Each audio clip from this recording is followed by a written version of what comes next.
Pyramid அப்படின்னு சொன்னா உங்க மனசுல என்ன வரும்? உலக அதிசயங்கள்ல ஒன்று. இதை எப்படி கட்டுனாங்க அப்படிங்கிறது இதுவரைக்கும் ஒரு மர்மமான விஷயங்களாவே இருக்குது. ஏன்னா அதுல கட்டப்பட்டிருக்க கற்கள் மிகவும் எடை கூடியதா இருக்கு. இப்படி பிரமிடோட மர்மங்கள் பல விஷயங்கள் இருக்குது. ஆனா நம்ம பிரமிடை பார்க்கறதுக்கு முன்னாடி பிரமிடு எப்படி உருவாச்சு, எகிப்தியர்களால கட்டப்பட்டுச்சு, அந்த எகிப்து எப்படி உருவாச்சு அப்படிங்கறதான் நம்ம பார்க்க போறோம். எகிப்தோட முழு வரலாற்றையும் நம்ம இந்த வீடியோல பார்க்கலாம். சோ தொடர்ந்து என்னோட கூட எகிப்துக்கு பயணம் பண்ணுங்க. நம்ம 1-2 வருஷம் இல்ல, 4000 வருஷங்களுக்கு மேல பின்னோக்கி நம்ம செல்ல போறோம். அதாவது கிறிஸ்து பிறப்பிற்கு முன்பு உள்ள காலத்துக்கு நம்ம போக போறோம். தொடர்ந்து நம்ம வீடியோவை சப்ஸ்கிரைப் பண்ணாம இருக்கவங்க எல்லாம் சப்ஸ்கிரைப் பண்ணிக்கோங்க. அப்படியே இந்த வீடியோக்கு ஒரு லைக் போட்டுருங்க. உங்க ஃப்ரெண்ட்ஸ் அண்ட் ஃபேமிலிக்கு ஷேர் பண்ணுங்க. வாங்க வீடியோக்குள்ள போலாம். Welcome to reading of history.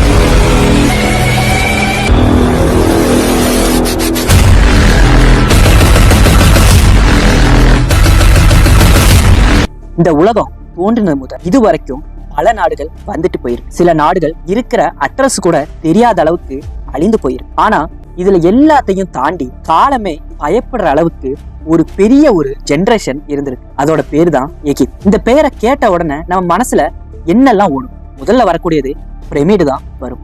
அப்புறமா ஒரு பெரிய ஒரு விரிந்த பாலைவனம் வரும். அப்புறமா நிறைய அரசர்கள் நம்ம கண் முன்னாடி வந்துட்டு போவாங்க.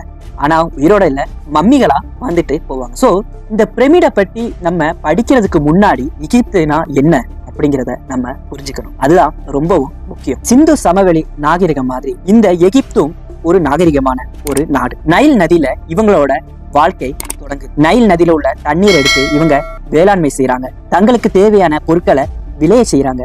இதுதான் எகிப்தோட ஆரம்பம். ஆனா எகிப்து மக்கள் வெறும் சாதாரண மக்கள் அல்ல. அவங்க சிந்தனையும் அவங்க யோசிக்கிற தன்மையும் மிகவும் உயர்ந்ததாவே இருக்கும். அதனாலதான் அவங்க ஒரு படி மேல போய் மரணத்துக்கு அப்புறமா கூட நம்ம வாழலாம் அப்படிங்கிற ஒரு நம்பிக்கையில இருந்தாங்க. ஆரம்ப காலகட்டத்துல எகிப்த மேல் எகிப்துனும் கீழ் எகிப்துனும் 2 பகுதியா பிரிச்சாங்க. இவ ரெண்டுமே ஒன்றிணைந்துதான் ஒரு அரசாங்கமா இருந்துச்சு. அதுக்கு முதல்ல ராஜாவானது நர்மர், அதாவது மேனஸ். இவர் தான் முதல் பாரசாவை இங்க உருவானார். இவங்களோட ராஜாக்கள் எல்லாத்தையும் சொல்லக்கூடியதான் பாரோன் அப்படிங்கிற ஒரு பெயரை வச்சு இவங்க அறிமுகப்படுத்துவாங்க. இப்படிதான் முதல்ல எகிப்துங்கிற ஒரு நாடு உருவாச்சு. அதுவும் இந்த ராஜாவுக்கு கீழே. இந்த உலகத்துல ஒரு நாடு செழிப்பா இருந்துச்சு அப்படின்னா எல்லாரோட கண்ணும் அது மேலதான் இருக்கும். அப்படிதான் இந்த எகிப்து ரொம்பவும் வளமிக்க நாடா இருந்துச்சு. புத்திசாலித்தனத்திலையும் இயற்கையிலையும் விவசாயத்திலையும் ரொம்ப அதிகமா சிறந்து விளந்ததுனால இந்த நாட்டுக்கு மேல பல ராஜாக்களோட கண்கள் பட ஆரம்பிச்சிச்சு. அசிரியர்கள், பினீசியர்கள், கிரேக்கர்கள், இப்படி பல நாடுகள் எகிப்துக்காக சண்டை போட ஆரம்பிச்சாங்க. இதுல கடைசியில எகிப்த முழுமையா கைப்பற்றினது யாரு அப்படின்னு கேட்டா ரோமன் பேரரசு தான் இதை கைப்பற்றிச்சு. இதோட எகிப்துல வாழ்ந்த பாரோன் அப்படிங்கிற ராஜாவோட ஆட்சியும் ஒரு முடிவுக்கு வந்துச்சு. இந்த சூழ்நிலையில எகிப்தோட மொழிகளும் அதோட நம்பிக்கைகளும் அழிந்து போச்சு. ஆனா எகிப்தியர்கள் ஒன்றும் சும்மா இல்ல. அவங்களோட மொழிகளையும் அவங்களோட நம்பிக்கைகளும் பல கோவில்களை எழுதப்பட்டு இருந்துச்சு. காலப்போக்குல இந்த நகரங்கள் எல்லாமே மணல்களால மூடப்பட்டு பூமிக்கடியில மறைஞ்சு போயிருச்சு. பல காலங்கள் பல வருடங்கள் ஓடிக்கொண்டே இருந்துச்சு. மீண்டும் மறைஞ்சு போன எகிப்தும் கண்டுபிடிக்கப்பட்டுச்சு. ஆனா இதோட பிரமிடுகள் மட்டுமே காணப்பட்டுச்சு மேல. ஆனா இது மக்களுக்கு இது என்னது, இது ஏன் இங்க உருவாக்கப்பட்டுச்சு அப்படிங்கிற ஒரு தெளிவான ஒரு அறிவு இல்லாமலே இருந்து. ஆனா 1798 நெப்போலியன் போனாபார்ட் எகிப்துக்கு வந்தார். அவரோட படையினர் மட்டும் இல்ல, அறிஞர்களும் கூட சேர்ந்து வந்தாங்க. அவங்க தோண்டி பார்த்து வரைபடங்களை எடுத்து எழுதப்பட்ட எழுத்துக்களையும் அவங்க நகல் எடுத்து அதை ஆராய்ச்சி பண்ணி அப்பதான் அவங்க ரோசெட்டா ஸ்டோன் அப்படிங்கிற ஒரு கல்லை வந்து கண்டுபிடிக்கிறாங்க. அந்த கல்லு வெறும் ஒரு சாதாரண கல்லு கிடையாது. அதுல இருக்கக்கூடிய செய்தி 3 மொழிகள்ல பிரிக்கப்பட்டு கிரேக்கம் தெரிந்த அறிஞர்களையும் அதுல பயன்படுத்தி எகிப்து எழுத்துக்களை பின்னாடி அவங்க விளக்க ஆரம்பிச்சாங்க. அதுல இருந்துதான் மறைந்த நாட்டு மரபையும் மக்களோட வாழ்க்கையும் அதுல அறிய முடிஞ்சிருச்சு. இப்போ மறைந்து போன நம்பிக்கை எல்லாமே திரும்பவும் அறிவியலால வெளிப்பட்டுச்சு. இந்த அறிவியல் மூலமா இவங்க கண்டுபிடிச்சது எகிப்துல பல பிரபல பாரோன்கள் இறந்திருக்காங்க. குஃபு அப்படிங்கிற பாரோ பெரிய பிரமிட கட்டியவரா இருக்காரு. ஹட்ஷெப்சூட் சக்தி வாய்ந்த பெண் பாரோனாக இருந்திருக்காங்க. அக்னேடன் ஒரு கடவுள் யோசனைய அறிமுகம் செய்தவர். தூடன் காமன் இளம் பாரோனா அவனது கல்லறை கண்டுபிடிச்சு ரொம்பவும் பிரபலமா ஆனார். ராம்சஸ் II நீண்ட ஆட்சியாளரும் போர் வீரருமா இருந்திருக்காரு. கிளியோபட்ரா இவங்க தான் ரொம்ப முக்கியமானவங்க. எகிப்தோட கடைசி பாரோனா இவங்க தான் இருந்திருக்காங்க. இந்த பார்வோன்களின் ஆட்சியில எகிப்து பல துறைகள்ல சிறந்து விளங்கியிருக்கு. வேளாண்மையில, மருத்துவத்துல, எழுதுகள்ல, கால கணிப்புல, கணிதத்துல, கட்டிடக்கலையில இவங்க எல்லாருமே சிறந்து விளங்கியிருக்காங்க. எகிப்து அப்படிங்கிறது வெறும் ஒரு நாடு மட்டும் இல்ல. 4000 ஆண்டுகளுக்கு முன்னாடி ஒரு நாடு இந்த அளவுக்கு சிறந்து விளங்கியிருக்கு அப்படின்னா அதுல ரொம்பவும் ஆச்சரியமான விஷயங்கள் ஏகப்பட்டது இருந்துகிட்டுதான் இருக்கு. அந்த காலத்துல அவங்களோட வாழ்க்கையை மட்டுமே அவங்க பார்க்கல. அவங்க செதுக்கி வச்சுட்டு போன அவங்களோட வரலாறு தான் இன்னைக்கு எகிப்துனா என்ன அப்படிங்கிறது நம்மளால புரிஞ்சிக்க முடியுது. 10 வருடத்துக்கு முன்னாடி இருந்த ஒரு நகரத்தை பத்தி கூட நமக்கு முழுசா தெரியாம இருக்குது. ஆனா 4000 வருஷத்துக்கு முன்னாடி உள்ள ஒரு தலைமுறையின் வாழ்க்கை வரலாற்றை நம்ம இப்போ பேசிக்கிட்டு இருக்கோம். அப்போ அவங்க எந்த அளவுக்கு கிளவரா அவங்க யோசிச்சிருப்பாங்க. அவங்களோட வாழ்ந்த வாழ்க்கைய இனி வரக்கூடிய சன்னதிக்கும் அவங்க தெரியப்படுத்துறதுக்காக அவங்களோட எல்லா காரியங்களையும் கல்லுகள்ல செதுக்கி வச்சிருக்காங்க. நம்ம நாட்டிலையும் அதே மாதிரி நிறைய கற்கள் இருந்துகிட்டு தான் இருக்கு. தஞ்சை பெரிய கோயில்ல இருக்கக்கூடிய கற்களாக இருந்தாலும் சரி, மதுரை மீனாட்சி அம்மன் கோயில் உள்ள கற்களாக இருந்தாலும் சரி, பல கோட்டைகளில் இருக்கக்கூடிய கற்களாக இருந்தாலும் சரி. ஆனா நம்மளோட தமிழ் கலாச்சாரம் அப்படிங்கிறது 200 ஆண்டு அல்லது ஒரு 500 ஆண்டு அல்லது ஒரு 1000 ஆண்டு இப்படிதான் நம்ம பார்த்துக்கிட்டு இருக்கோம். ஆனா இந்த எகிப்து அப்படிங்கிறது 4000 ஆண்டுகள் பழமையான ஒரு நாகரிகம். இந்த கல்வெட்டுகள் எல்லாம் பயன்படுத்தி நிறைய படங்களும் கூட ரிலீஸ் ஆயிருக்கு. எகிப்துனா என்ன அப்படிங்கிறதுக்கு இது ஒரு சான்றாவே இருந்துகிட்டு தான் இருக்குது. இன்னைக்கும் நம்ம எகிப்தை பத்தி பேசிக்கிட்டு இருக்கும்போது நமக்கு அதோட நிகழ்வுகள் அப்படியே நம்ம கண் முன்னாடி வந்துகிட்டே போய்கிட்டு தான் இருக்குது. பார்வோன் அப்படின்னு சொன்னா மிகப்பெரிய ஒரு ராஜாவா இருந்திருக்கணும். எகிப்துங்கிறது வெறும் சாதாரண ஒரு ராஜாங்கம் கிடையாது. எல்லா நாடுகளுக்கும் வளமிக்க ஒரு நாடா அது அமைஞ்சிருக்கு. அதுல இருந்து அவங்களோட வளத்தை அவங்க விற்கவும் அதுல மூலமா அவங்களுக்கு லாபம் கிடைக்கவும் செஞ்சிருக்காங்க. அந்த காலத்திலேயே விவசாயங்கிறது அவங்களோட உயிர் நாடியா இருக்கவும் செஞ்சிருக்கு. இது எல்லாத்துக்கும் மேல அவங்க இறந்தா அவங்க எங்க போவாங்க அப்படிங்கிறத வர அவங்க யோசிச்சிருக்காங்க. அதோட பதில் தான் இந்த பிரமிட். இப்பவும் நிறைய இடத்துல மம்மிகளை கண்டுபிடிக்கப்பட்டுதான் இருக்குது. அது மூலமா நிறைய ஆராய்ச்சிகள் செஞ்சுக்கிட்டு தான் இருக்காங்க. பல ஆராய்ச்சிகள் செய்து நமக்கு அவங்களோட வாழ்க்கை முறை எப்படி இருந்துச்சு அப்படிங்கிறத அறிவியலாளர்கள் உணர்த்திக்கிட்டு தான் இருக்காங்க. உலக அதிசயத்துல ஒன்னா பிரமிடு இருந்தாலும் அதற்கு உள்ளாக இருக்கக்கூடிய கதைகள் மிகவும் கோரமானதாகவும் கவலை மிக்கதாகவும் தான் இருந்துகிட்டு இருக்கு சொல்லியிருக்காரு. ஆனா எகிப்து மக்கள் மரணத்தை பார்த்து பயப்படல. ஏன்னா அவங்களுக்கு மரணத்தை தாண்டி இன்னொரு வாழ்க்கை இருக்கு அப்படிங்கிறத முழுமையா நம்புனாங்க. அதனாலதான் அவங்க பிரமிடு கட்டதுக்கும் ஆரம்பிச்சாங்க.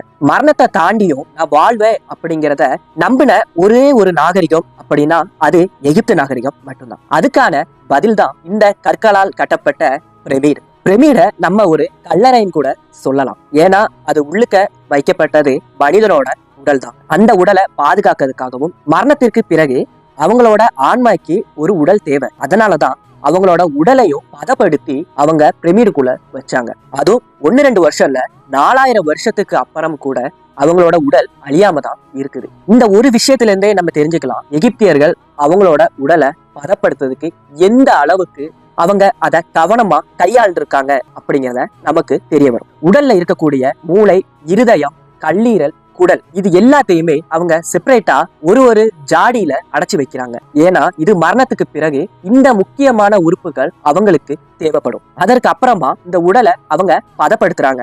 1 நாளோ 2 நாளோ இல்ல, பல மாதங்கள் அந்த உடலை லேயர் பை லேயரா பதப்படுத்தி தான் பிரமிடுக்குள்ள வைக்கிறாங்க. சோ எகிப்தரோட மனப்பாங்கின்படி மரணங்கிறது முடிவு அல்ல, அவங்களோட ஆன்மா மீண்டும் திரும்பி வரும். அப்படி வந்துச்சுன்னா அவங்களுக்கு ஒரு உடல் தேவைப்படும்.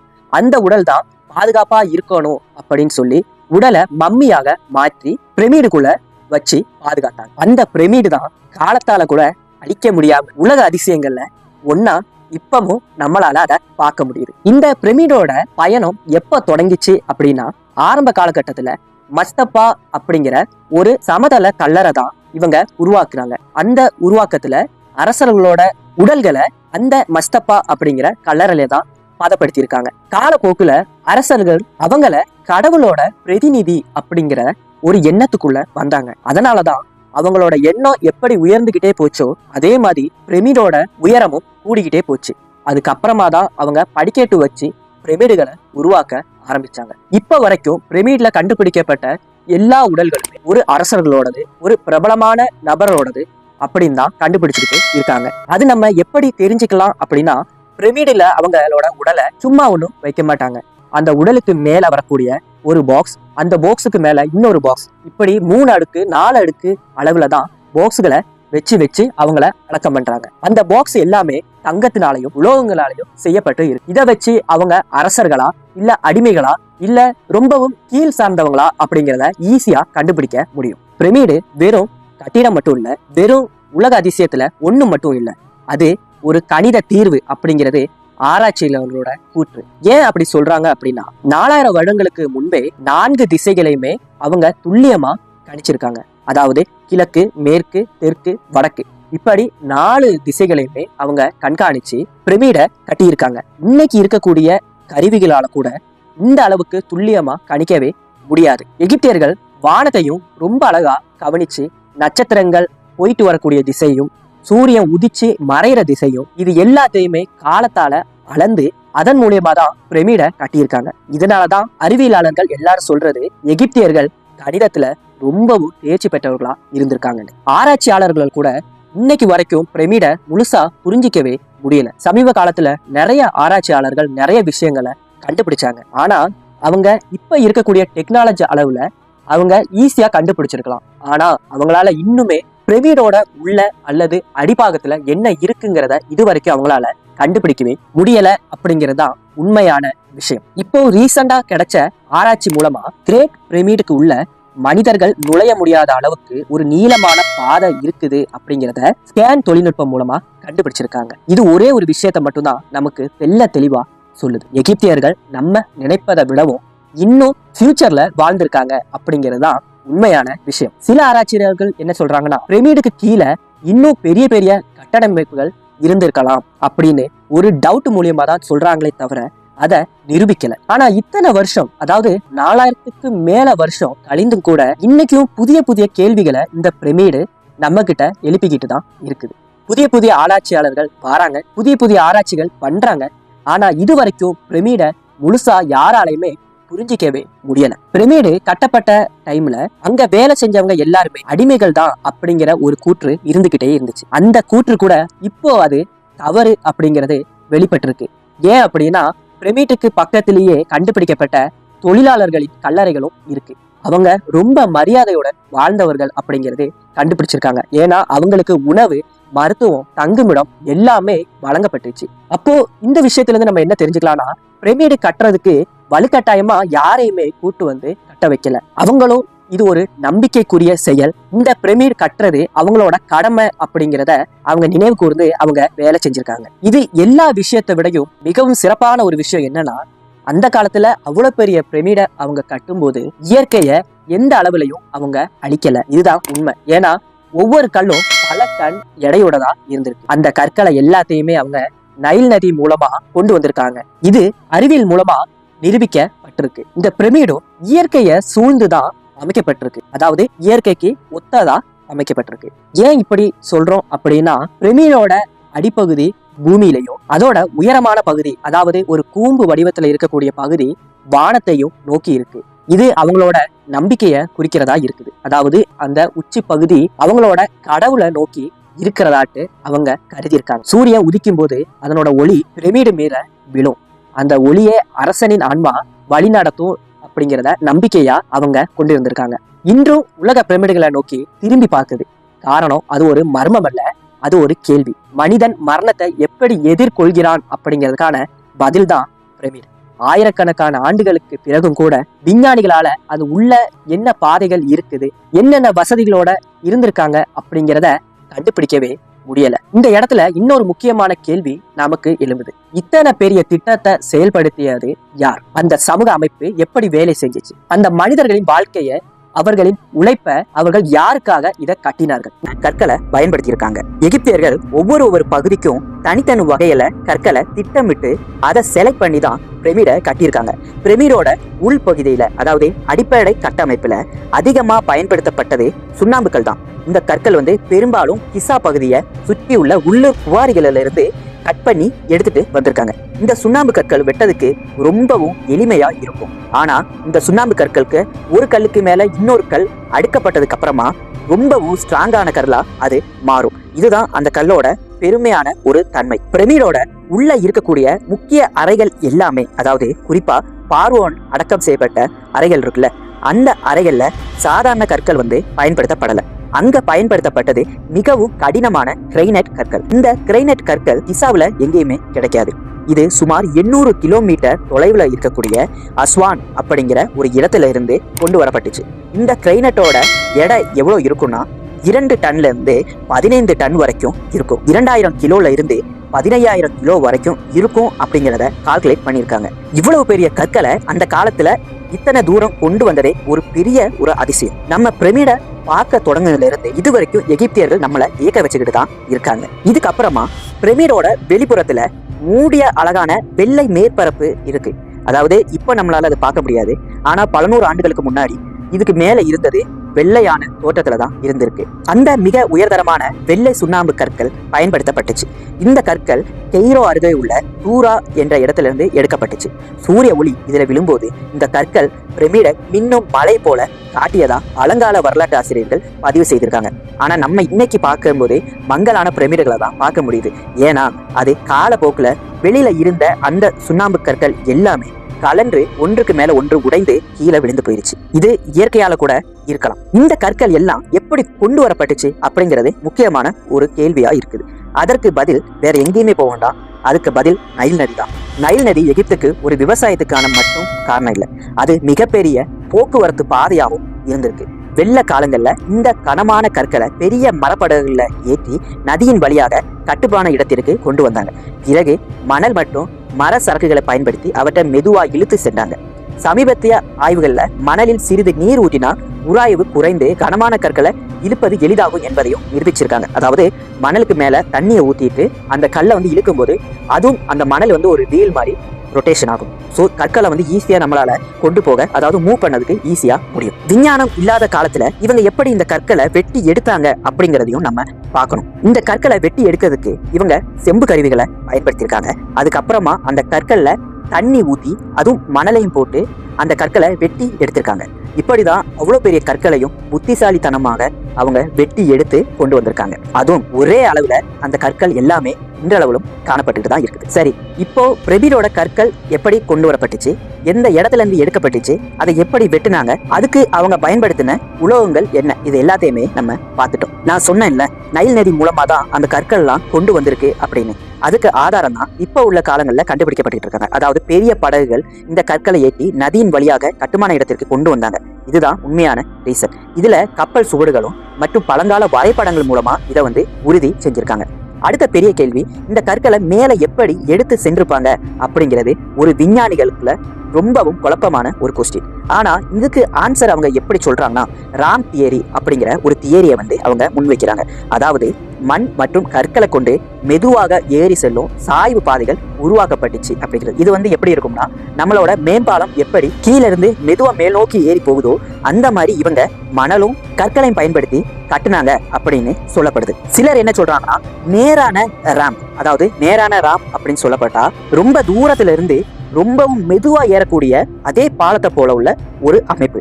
இதுக்கும் அவங்க கற்களும் மணலையும் பயன்படுத்தியிருக்காங்க அப்படின்னு சொல்றாங்க. ஆனா இது ரெண்டுமே உண்மை இல்லாத ஒரு கூற்றாவே இருக்குது. ஏன்னா அந்த கற்களும் மணலும் அவங்க அதை பயன்படுத்தியிருந்தாங்கன்னா பிரமிடை கட்டுறதை விடையும் அதிகமான கற்கள் அதுக்கு தேவைப்பட்டிருக்கும். அதனால இதுவும் அவங்களோட இதுல ஒரு கான்செப்டா மட்டுமே தான் இருக்கே தவிர நிரூபிக்கப்படலை. சிலர் என்ன சொல்றாங்கன்னா, சிக்ஸாக் ராம் பயன்படுத்தியிருப்பாங்க அப்படின்னு சொல்றாங்க. அதாவது பிரமிடோட இந்த எண்ட்ல இருந்து அடுத்த எண்டுக்கு போற மாதிரி. அதாவது புரியுற மாதிரி சொல்லணும்னா, டூரிஸ்ட் பிளேஸ்ல இருக்கக்கூடிய ஹேர்பின் பெண்ட் அப்படின்னு சொல்லுவோம்ல, அதே மாதிரி சிக்ஸாக் வடிவில பிரமிடுக்கு மேல போய் அடிக்கிருக்காங்க. இதுவும் ஒரு தியரியா சொல்றாங்க. இதற்கு அப்புறமா இவங்க என்ன சொல்றாங்கன்னா, பிரமிடை சுற்றிலும் ஒரு ரேம்ப் அமைக்கப்பட்டிருந்திருக்கலாம். அதாவது வட்ட வடிவில 4 பாகத்திலையும் பிரமிடோட வட்ட பகுதியில மெதுவா சுற்றி சுற்றி சுற்றி ஏறி போயிருக்கலாம் அப்படிங்கிற ஒரு தியரியும் இவங்க வைக்கிறாங்க. ஆனா இப்ப உள்ள விஞ்ஞானிகள் இவங்க எல்லாருமே அக்செப்ட் பண்ற என்னதுன்னா, இது எல்லாமே நடந்திருக்கலாம் அப்படிங்கிற ஒரு முடிவுக்கு அவங்க வந்திருக்காங்க. இதற்கு அப்புறமா தான் ஒரு முக்கியமான ஒரு தியரிக்குள்ள நம்ம கடந்து செல்றோம். இவ்வளவு பெரிய வெயிட்டான இந்த கற்களை வெறும் மனிதர்களால மட்டும் எடுத்து வைக்க முடியாது அப்படிங்கிறது விஞ்ஞானிகளோட ஒரு தியரி. அதனால ஏலியன்ஸும் இவங்களுக்கு உதவி பண்ணியிருக்கலாம் அப்படிங்கிறது இவங்க முன்வைக்கிறாங்க. ஆனா அதற்கான எந்த ஒரு வரைபடங்களும் அல்லது எந்த ஒரு சுவடுகளோ அல்லது எந்த ஒரு நிரூபிக்கக்கூடிய சாட்சிகளோ இதற்கு கிடையாது. இது வெறும் ஒரு ஏரி மட்டும்தான். ஒரு மனுஷனுடைய அறிவியல் கூற்றுப்படி ஒரு மனிதனோட எடை 50 கிலோ இருந்துச்சுன்னா அவனோட இடையில இருந்து 2 மடங்கு இடைய அவனால தூக்க முடியும். அதாவது அவன் 50 கிலோ இருந்தான்னா 100ல இருந்து 150 கிலோ வரை அவனால நிசாரமா தூக்க முடியும். அதற்கு மேல அவனால தூக்குறது ரொம்பவும் கடினமான ஒரு விஷயம். ஆனா இந்த 2 டன்ல இருந்து 15 டன் வரைக்கும் உள்ள எடையை எப்படி அவங்க தூக்கி வச்சிருப்பாங்க அப்படிங்கிறது இப்ப வரைக்கும் மர்மமான ஒரு கேள்வியா தான் இருந்துகிட்டே இருக்கு. போன வீடியோல நான் சொன்ன மாதிரி பிரமிடு அடிமைகளால கட்டப்பட்டுச்சு அப்படிங்கிற ஒரு கான்செப்ட் பழங்காலத்துல இருந்து விஞ்ஞானிகள் வச்சுக்கிட்டே வந்தாங்க. ஆனா அது முற்றிலும் பொய் அப்படிங்கிறது இப்போ அவங்க கண்டுபிடிச்சிருக்காங்க. ஏன்னா அவங்க பிரமிடை சுற்றிலும் கிடைக்கப்பட்ட எச்சங்களும் அந்த வேலையாட்கள் தங்கி இருந்த குடியிருப்புகளும் மருத்துவ சிகிச்சை சுவடுகளும் இவை எல்லாமே அவங்க அடிமைகள் கிடையாது, அவங்க சம்பளத்துக்காக வைக்கப்பட்ட மிகவும் திறமையான வேலையாட்கள் அப்படிங்கிறது நமக்கு தெரிய வந்திருக்கு. அதனால அந்த அடிமைகள் அப்படிங்கிற கான்செப்ட் அந்த இடத்துல இருந்து எடுக்கப்பட்டு அது பொய்யான ஒரு கான்செப்ட் அப்படிங்கிறது நிரூபிக்கப்பட்டிருக்கு. அறிவியல் என்ன சொல்கிறது என்றால் மனிதனின் புத்திசாலித்தனமே இதற்கு காரணம். செம்பு கருவிகள், மணல் மற்றும் நீர் பயன்படுத்திய வெட்டும் தொழில்நுட்பம், கணித அறிவு, வானியல் அறிவு இவை எல்லாம் சேர்ந்துதான் பிரமிடை உருவாக்கப்பட்டுச்சு. இந்த லேசர் ஸ்கேனிங் 3D ஆய்வுகள் மூலம் அந்த காலத்திலேயே மிக உயர்ந்த அறிவியல் புரிதல் எகிப்தியர்களுக்கு இருந்ததுங்கிறது உண்மை. ஆனா அது அவங்களுக்கு எப்படி வந்துச்சு அப்படிங்கிறது இன்றைய வரைக்கும் மர்மமான ஒரு விஷயமாவே இருக்குது. இத்தனை உண்மைகளை வெளியில வந்தாலும் பிரமிடு இன்னும் முழுமையா திறக்கப்படல. இன்னும் கண்டுபிடிக்கப்படாத அறைகள் இருந்துகிட்டுதான் இருக்கு. இன்னும் புரியாத பாதைகளும் அதற்குள்ள இருக்குது. இன்னும் சொல்லப்படாத கதைகளும் நிறையவே இருக்கு. இவை எல்லாத்தையும் நமக்கு ஒன்றை மட்டும்தான் சொல்கின்ற பிரமிடு என்கிறது கடந்த கால நினைவு சின்னம் இல்ல, அது இன்னும் பேசிக்கொண்டிருக்கும் ஒரு மர்மமான ஒரு பில்டிங். அரசர்கள் கிடையாது, அது எல்லாத்தையும் தாண்டி இதையெல்லாம் உருவாக்குன மனிதர்கள் தான் எகிப்திய மக்களோட ஒரு வாழ்க்கையே எப்படிப்பட்டதுன்னா அவங்க எப்படி பிறந்தாங்க, எப்படி பிழைத்தார்கள், எப்படி பயந்து இருந்தாங்க, எப்படி சிந்தித்தாங்க, இதை எல்லாத்தையுமே நம்ம புரிஞ்சுக்கணும். அப்படி புரிஞ்சுக்கிட்டா மட்டும்தான் இந்த எகிப்தையும் நம்மளால உண்மையிலேயே புரிந்து கொள்ள முடியும். எகிப்தியர்கள் இயற்கையை கடவுளா நினைச்சு வழிபட்டுக்கிட்டே வந்தாங்க. அதுல அவங்களோட முக்கியமான கடவுள் அப்படிங்கிறதே நைல் நதி தான். அவங்க நைல் நதிய ஒரு சாதாரண நதி மாதிரி அவங்க பார்க்கவே இல்லை. அது அவங்களுடைய பார்வைக்கு அது ஒரு கடவுள். நைல் நதியில தண்ணி வராம போச்சுன்னா அவங்களோட வாழ்வாதாரமே நின்று போயிடும். அவங்களோட வாழ்க்கையே அதோட முடிஞ்சு போயிடும். நைல் நதியில தண்ணி வரல அப்படிங்கிற பட்சத்துல அங்க பசி வரும்.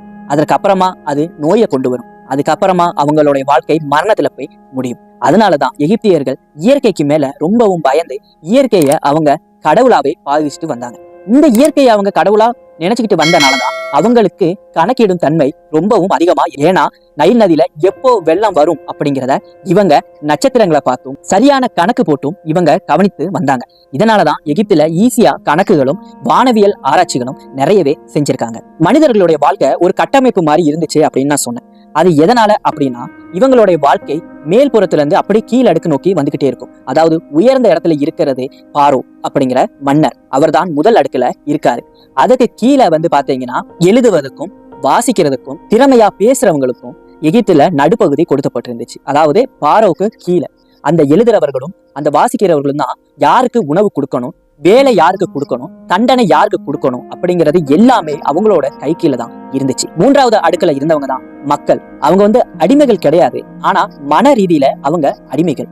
ஏன்னா அவங்க பாரோவை ஒரு கடவுளா பார்த்தாங்க.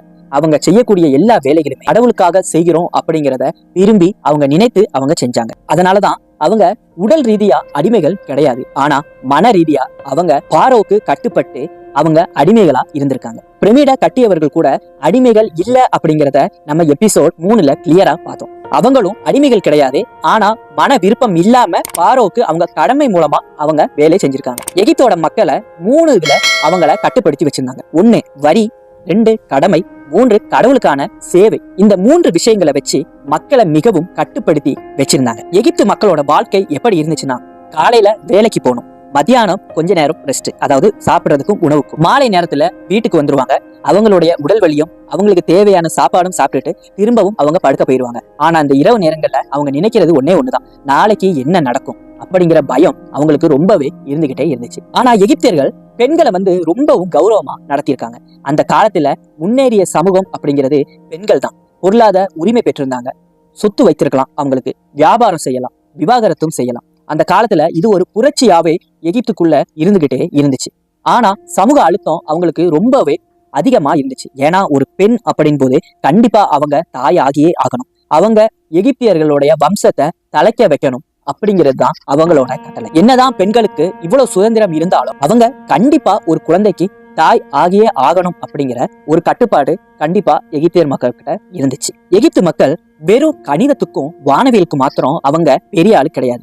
மருத்துவத்துல மிகவும் சிறப்பானவங்களா இருந்திருக்காங்க. அவங்க காயங்களுக்கு மருந்து கட்டுவாங்க, எலும்பு முறிவு கட்டுப்படுத்தி இருந்தாங்க. அதாவது எந்த ஒரு டெக்னாலஜியுமே இல்லாத காலத்துல உடைஞ்சு போன எலும்ப அவங்க நேர்படுத்தியிருக்காங்க. அது இல்லாம பல்வலிக்கைக்கும் சிகிச்சை கொடுத்திருக்காங்க. இவ்வளவு செஞ்ச எகிப்தியர்கள் மூளை மற்றும் தேவையற்ற உறுப்பாக கருதப்பட்டிருக்காங்க. ஏன்னா அவங்களோட பாயிண்ட் ஆஃப் வியூல மூளை அப்படிங்கிறது ஒரு உறுப்பாகவே அவங்க கருதல. ஆனா அவங்களுக்கு முக்கியமான உறுப்பு அப்படிங்கிறது இதயம் தான். இதயம் மனிதனோட உண்மைய மையம் என்று அப்படின்னு சொல்லி நம்பிக்கிட்டே இருந்தாங்க. அதுக்கு காரணம் உணர்ச்சிகள் இதயத்துல தெரியுது, அதுலதான் அவங்களுக்கு மரணத்தோட பயமும் வருது அப்படிங்கிறது எகிப்தியர்களோட ஒரு நம்பிக்கை. அதனால அவங்க மூளைய பெருசா அவங்க மதிக்கவே கிடையாது. எகிப்தியர்கள் மரணத்துக்கு பயப்படவே இல்லை. ஏன்னா அவங்களுக்கு ஒரு நம்பிக்கை இருந்துச்சு, மரணத்துக்கு அப்புறமும் நம்ம வாழ்வோம் அப்படிங்கிற ஒரு உறுதியான நம்பிக்கையில அவங்க வாழ்ந்துகிட்டு இருந்தாங்க. அதனாலதான் அவங்க பிரமிடு கட்டவும் செஞ்சாங்க. பிரமிடு உள்ளுக்க அவங்களுக்கு தேவையான கல்லறைகளை அவங்க அரேஞ்ச் பண்ணிட்டு அவங்க இறந்ததுக்கு அப்புறமா அவங்களுக்கு தேவையான பொருட்கள் என்னென்ன அப்படிங்கிறத பார்த்து அவங்க எல்லாத்தையும் அவங்க கல்லறைக்கு பக்கத்திலேயே சேமிச்சும் வச்சுக்கிட்டாங்க. இதன் மூலமா அவங்க மரணத்துக்கு பிறகு அவங்க உயிரோட இருப்பாங்க, அவங்களுக்கு வேற ஒரு பிறவி இருக்குங்கிறத உறுதியா நம்பினாங்க. இத அவங்க செயல்படுத்தினது வெறும் கட்டிடத்துல மட்டும் இல்ல, அவங்களோட உடல்லையும் அவங்க கட்டுப்படுத்திக்கிட்டாங்க. அதனாலதான் மம்மிகளை அவங்க உருவாக்குனாங்க. உடல்ல உள்ள பாகங்கள் எல்லாத்தையும் அவங்க நீக்கிட்டு உடலை ஒரு கருவாடு மாதிரி அவங்க அதை பதப்படுத்தி வச்சிருந்திருக்காங்க. இதன் மூலமா தான் நம்ம இப்பவும் மம்மிகளை பார்க்க முடியுது. அவங்கள ஆராய்ச்சி பண்ணி எகிப்தியர்கள் எப்படி வாழ்ந்தாங்க அப்படிங்கிறத நமக்கு தெரியப்படுத்த முடியுது. எகிப்தியர்களோட பெரிய ஒரு நம்பிக்கை என்னன்னா, அவங்களோட மனிதன் மறையக்கூடாது, அவங்களுடைய பெயர் மறையக்கூடாது, அவங்களுடைய நினைவு மறையக்கூடாது. இப்படிப்பட்ட ஒரு மனநிலையில தான் எகிப்தியர் மக்கள் வாழ்ந்துகிட்டு வந்தாங்க. எகிப்தியர்கள் உண்மையாவே அவங்க மரணத்துக்காக அவங்க பயந்தாங்க. ஆனா அதை ரொம்ப சாமர்த்தியமா வெளிப்படுத்தாம அந்த மரணத்துக்கு ஏதுவான காரியங்களை அவங்க முன்னாடியே ஏற்படுத்திக்கிட்டாங்க. அதன் மூலமா தான் அவங்க உருவாக்குனது பிரமிடுகளையும் மம்மிகளையும், அவங்களுக்கு தேவையான கடவுள்களையும், அவங்களுக்கு தேவையான சட்டங்களையும், அவங்களுக்கு தேவையான அறிவியல்களையும் அவங்க தயார்படுத்திக்கிட்டாங்க. அவங்க மரணத்துக்கு பிறகு ஒரு வாழ்க்கை இருக்குங்கிறத அவங்க நம்பினாங்க. அதுவே அவங்களுக்கு ஒரு பயமா தான் இருந்திருக்கும். ஏன்னா மரணத்துக்கு பின்னாடி அவங்க எங்க போவாங்க, எங்க இருப்பாங்க, எப்படிப்பட்ட வாழ்க்கை அவங்களுக்கு அமையும் அப்படிங்கிறதுல எகிப்தியர்கள் ரொம்பவும் பயந்தேதான் இருந்தாங்க. அதனாலதான் அவங்க உருவாக்கப்பட்டது இவை எல்லாமே. மரணத்துக்கு பிறகு இன்னொரு வாழ்க்கை இருக்கா இல்லையாங்கிறதே நமக்கு தெரியாது. எகிப்தியர்கள் இப்பவும் அவங்க நினைத்த மாதிரி வாழ்ந்துகிட்டு இருக்காங்களான்னு நமக்கு தெரியாது. ஒருவேளை இது எல்லாம் நிரூபிக்கப்பட்டா கண்டிப்பா நமக்கு தெரியும். மரணத்துக்கு பயப்படாத ஒரே ஒரு சமூகம் அப்படின்னா அது எகிப்து மக்கள் மட்டும்தான். அவங்க ஏன் பயப்படலைன்னா, மரணத்துக்கு பிறகும் ஒரு வாழ்க்கை இருக்குது அப்படிங்கிறத அவங்க ரொம்பவும் நம்பினாங்க. அதனாலதான் அவங்க மம்மிகளை உருவாக்குனாங்க. அந்த மம்மிகளை வைக்கிறதுக்காக பிரமிடு அப்படிங்கிறத ஒண்ணு கட்டுனாங்க. இதுக்கு முன்னாடி பிரமிடு ஏன் கட்டுனாங்க, எப்படி கட்டப்பட்டுச்சு, யாரால் கட்டப்பட்டுச்சு அப்படிங்கிற எல்லா டீடைல்ஸும் நம்ம பார்த்தோம். இன்னைக்கு நம்ம பார்க்க போறது இந்த மம்மிகளை எப்படி உருவாக்குனாங்க, ஏன் உருவாக்குனாங்க அப்படிங்கிறதா நம்ம பார்க்க போறோம். எகிப்தியர்கள் உடலை 2 பாகமா பிரிச்சிருந்தாங்க. ஒண்ணு உடல், இன்னொன்னு ஆன்மா. இதுதான் அவங்களோட நம்பிக்கை. இறந்ததுக்கு அப்புறமா உடல் இறந்து போயிரும், ஆனா இந்த ஆன்மா எங்க போகும்? இந்த ஆன்மா திரும்பி வரணும்னா அதுக்கு ஒரு உடல் தேவைப்படும். அப்போ அந்த உடலை நம்ம பாதுகாக்கணும். அதை எப்படி பாதுகாக்கணும் அப்படிங்கிற ஒரு கேள்விக்கு இது பதில் தான் இந்த மம்மி உருவாக்கத்திற்கான பதில். ஒருவேளை அவங்களோட உடல் இல்லாம அழிந்து போயிருச்சுன்னா இந்த ஆன்மாவும் உடலுக்கு திரும்ப முடியாம அழிந்து போயிரும் அப்படிங்கிறது அவங்களோட ஒரு கருத்து. அல்லனா அந்த ஆன்மா இந்த உலகத்துல அலைந்து திரியும், அதாவது உடலுக்காக அலைந்து திரியும் அப்படிங்கிறது தான் அவங்களோட ஒரு முக்கியமான கருத்தா இருந்துச்சு. அதனாலதான் எகிப்தியர்கள் மம்மிகளை உருவாக்க தொடங்கினாங்க. ஆனா அவங்களோட கூற்றுப்படி ஆன்மா திரும்பி அந்த உடலுக்கு வரணும். ஆனா அது பல்லாயிரம் வருடங்களுக்கு பிறகு நம்ம இப்போ கண்டுபிடிச்சு அதை ஆராய்ச்சி பண்ணிக்கிட்டு இருக்கோம். இப்போ நம்ம மம்மிகளை எப்படி உருவாக்குனாங்க அப்படிங்கிறத பார்க்க போறோம். இது ஒரு மத சார்பற்ற சடங்கு கிடையாது, இதுவும் ஒரு அறிவியல் செயல்முறை தான். முதல்ல அந்த உடல்ல உள்ள மூளையை நீக்கப்படுறாங்க. அந்த நீக்கிறதுக்காக மூக்கு வழியாக ஒரு சின்ன ஒரு கருவியை செலுத்தி மெதுவா மூளையை எடுக்கிறாங்க.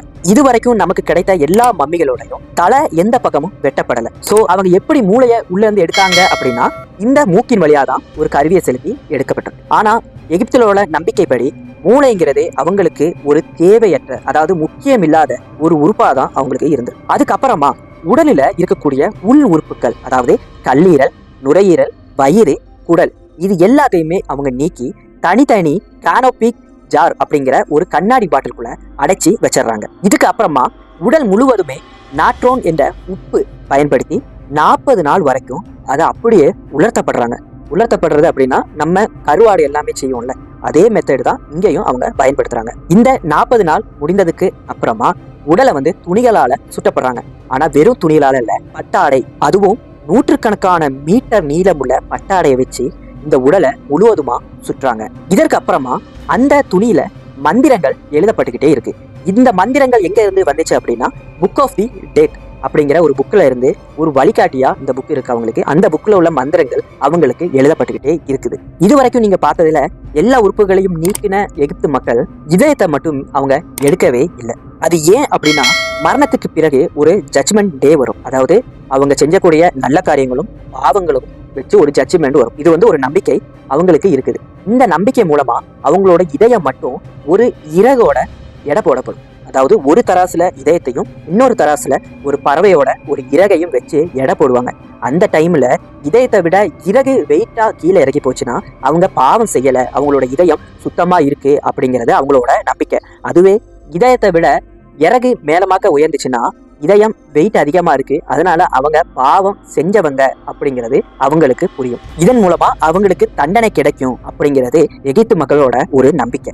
இதுக்கு அப்புறமா 1922ல துட்டன் காமூன் அப்படிங்கிற ஒரு மன்னரோட கல்லறை நமக்கு கிடைக்கப்பட்டுச்சு. அந்த கல்லறை திறக்கப்பட்ட போது நிறைய பேர் இறந்தாங்க. இதன் மூலமா அதுக்கு ஒரு பேர் வச்சாங்க, அதுதான் பாராகார்ஸ். இந்த பாராகார்ஸ் அப்படிங்கிறது அவங்க கல்லறையை திறந்தனால மனிதர்கள் இறந்திருக்காங்க, அதாவது அவங்களுக்கு கோபம் வந்துச்சு, மம்மிகளுக்கு கோபம் வந்துச்சு, அதனாலதான் மனிதர்கள் இறந்தாங்க அப்படிங்கறத ஒரு கூற்றா இருந்துச்சு. ஆனா இதை விஞ்ஞானிகள் எப்படி சொல்றாங்க அப்படின்னா இது பல்லாயிரக்கணக்காக அடைக்கப்பட்டிருந்த ஒரு பழைய கல்லறை, அதனால இங்க பாக்டீரியா, பூஞ்சை, விஷவாய்க்கள் இருந்திருக்கலாம், அதன் மூலமா தான் அவங்க இறந்திருக்காங்களே தவிர இது பாராகார்ஸ் அல்ல அப்படிங்கிறது தான் அவங்களோட கூற்று. ஆனா இது மக்களோட நம்பிக்கையில என்னன்னா பாரோகார்ஸ் அப்படிங்கிறது அவங்களோட கல்லறைய திறந்ததுல பாரா மன்னருக்கு விருப்பம் இல்லை, அதனாலதான் இவங்க எல்லாம் இறந்திருக்காங்க அப்படிங்கிறது மனிதர்களுடைய கூற்றா இருக்குது. இதுக்கு காரணம் என்ன அப்படிங்கிறது நம்ம பார்த்தோம்னா உண்மையை விடவும் பயம் ரொம்ப உயர்ந்ததா இருக்கும். ஒரு இடத்துல பயம் அப்படிங்கிறது உருவாச்சுன்னா அந்த இடத்துல உண்மை அப்படிங்கிறது மாறி மாயையான ஒரு விஷயம் உருவாகும். அதுதான் இந்த துட்டன் காமூன் கல்லறைய திறந்த போது மக்களுக்கு ஏற்பட்ட பயத்தின் மூலமா தான் அந்த இடத்துல துட்டன் காமூன் தான் இந்த மக்களை கொன்னாரு அப்படிங்கிறத ஒண்ணு உருவாச்சு. இப்போ மம்மி அப்படிங்கிறது ஒரு மதச்சடங்கா அல்லது அறிவியலா அப்படின்னு பார்த்தோம்னா இந்த மம்மி உருவாக காரணம் மனிதன் மரணத்தை ஏற்க மறுத்த முயற்சி தான் மம்மி உருவாக காரணமே.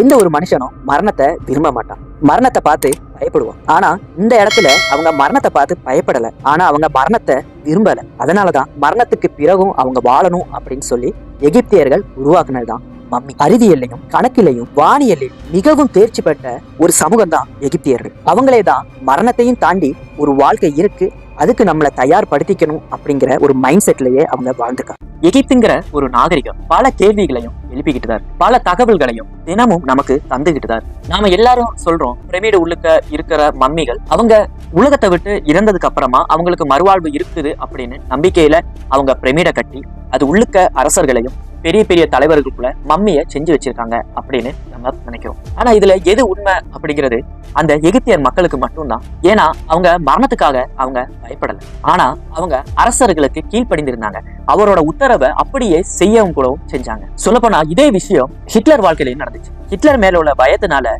அவரு இறந்ததுக்கு அப்புறம் கூட அவரு சொன்ன கட்டளைய அந்த ஜனங்க செஞ்சு முடிச்சாங்க. ஆமாங்க, அதுதான் ஹிட்லர் இறந்ததுக்கு அப்புறம் கூட தன்னோட உடல் எதிரி நாட்டுக்கு கிடைச்சிடக்கூடாது அப்படின்னு சொல்லி அங்க கூட இருந்தவங்க கிட்ட அவர் உத்தரவு போட்டார், என்னோட உடலை நான் இறந்ததுக்கு அப்புறமா உடனே எரிச்சிருங்க அப்படின்னு. அவங்க கூட இருந்தவங்க அதே மாதிரி செஞ்சாங்க. அவர் உயிரோட இல்லை, ஆனா அவர் மேல உள்ள பயத்துல அப்படி செஞ்சாங்க. சோ அதே மாதிரிதான் இங்க எகிப்தோட மக்கள் அவங்க சங்கிலியால கட்டப்படல, ஆனா அவங்க மனது அரசரோட கட்டளையினால கட்டப்பட்டு இருந்து. அதனாலதான் 4000 வருஷத்துக்கு அப்புறம் கூட நம்ம உயர்ந்து பாக்குற அவ்வளோ பெரிய பிரமிட, அதுவும் அசைக்க முடியாத கற்களை கொண்டு அவங்க கட்டதுக்கு உண்டு. மிகப்பெரிய அறிவாளிகள் தான் எகிப்தியர்கள். அவங்களோட பயணம் நைல் நதியில இருந்து. நைல் நதியில வெள்ளம் வரும்போது அதை அவங்க அழகா பயன்படுத்திக்கிட்டாங்க. விவசாயத்துக்கும் சரி அவங்களோட பயணத்துக்கும் சரி இந்த பிரமிடு கட்டதுக்காக கற்களை கொண்டு வந்ததுக்காகவும் அவங்க அதை ரொம்ப அழகா அதை பயன்படுத்திக்கிட்டாங்க. இந்த விஷயங்கள்ல இருந்து நம்ம தெரிஞ்சுக்கிறது ஒரே ஒரு விஷயம் மட்டும்தான், கற்களால் கட்டப்பட்ட பிரமிடுகள் முக்கியம் இல்லை, அதை கட்டுனாங்கல்ல அந்த மக்கள், அவங்கதான், அவங்களோட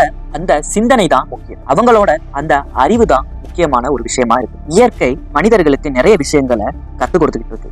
அது புகட்டும் பாடமும் பெருசாவே இருக்குது. அதே மாதிரிதான் எகிப்தியர்களுக்கு இயற்கை சொல்லிக் கொடுத்த பாடம் நைல் நதியில எப்போ வெள்ளம் வருமோ அப்ப அவங்க விவசாயம் செய்யறதும் அதை பயன்படுத்துறதும், அது மட்டும் இல்லாம நைல் நதியில எப்போ வெள்ளம் வருங்கிறத கணிக்கிறதுக்கும் இயற்கையை அவங்களுக்கு சொல்லிக் கொடுக்கும். எகிப்தியர்கள் ஒருவேளை இயற்கையை கண்காணிக்கல அப்படின்னா அவங்களுக்கு நைல் நதியில எப்போ வெள்ளம் வருங்கிறது தெரியாமலே இருக்கு. அந்த வெள்ளம் வராம விட்டா முதல்ல பசி வரும். அந்த பசி மூலமா அவங்களுக்கு உணவு இல்லாம போகும். அந்த உணவு இல்லாததுனால அவங்க இறக்கிறதுக்கும் நேரிடலாம். இப்படி நிறைய விஷயங்களை எகிப்தியர்கள் இயற்கை கிட்ட இருந்து கத்துக்கிட்டே இருந்தது. இதற்கு அப்புறமா நம்ம பார்த்தோம்னா பாரோ அரசர். அந்த அரசர் எகிப்தியர் மக்களுக்கு ஒரு கடவுளா திகழ்ந்திருக்காரு. அவரு கடவுள்கிட்ட இருந்த வந்த ஒரு தூதர் அப்படிங்கிற மாதிரி எகிப்திய மக்கள் அவர்களை பார்த்திருக்காங்க. அதன் மூலமா தான் அவர் சொன்ன எல்லா கட்டளைகளையும் மக்கள் நிறைவேற்றி முடிச்சிருக்காங்க. நம்ம இதுக்கு முன்னாடி பார்த்த வீடியோல கூட எகிப்தியர் மக்கள் கட்டின அந்த பிரமிடு அடிமைகளால் கட்டப்பட்டுச்சு அப்படிங்கிற ஒரு கூற்று தப்பு அப்படிங்கிறத நிரூபிச்சிருந்தாங்க. அவங்க செஞ்ச அந்த வேலைக்கான கூலிகள் அவங்களுக்கு கொடுக்கப்பட்டுச்சு. அந்த வேலையாட்கள் எல்லாத்தையுமே நல்லபடியா தான் எகிப்திய மக்கள் பார்த்துக்கிட்டாங்க அப்படிங்கிறத வர நம்ம அந்த வீடியோல பார்த்தோம். ஒரு மனிதனுடைய வாழ்க்கை முடிவுங்கிறது மரணத்துலதான். ஆனா எகிப்தியர் மக்கள் அந்த மரணத்தையும் தாண்டி இன்னொரு வாழ்க்கை இருக்குது அப்படிங்கிறத அவங்க முழுமையா நம்பினனாலதான் இந்த பிரமிடுகளை கட்டதுக்கு அவங்களால முடிஞ்சிச்சு. அரசர் டுட்டன் காமனோட கல்லறை திறக்கப்பட்ட போது அதுல நிறைய பேர் இறந்தாங்க. அந்த விஷயத்துக்கு பாரோகர்ஸ் அப்படிங்கிற பேரே வச்சிருந்தாங்க. ஏன்னா அந்த அரசரோட கல்லறை திறக்கப்பட்ட போது இறந்தவர்கள் எல்லாருமே அவரோட சாபத்தினாலதான் இறந்தாங்க அப்படிங்கிறது தான் மனிதர்கள் வித்த கூற்று.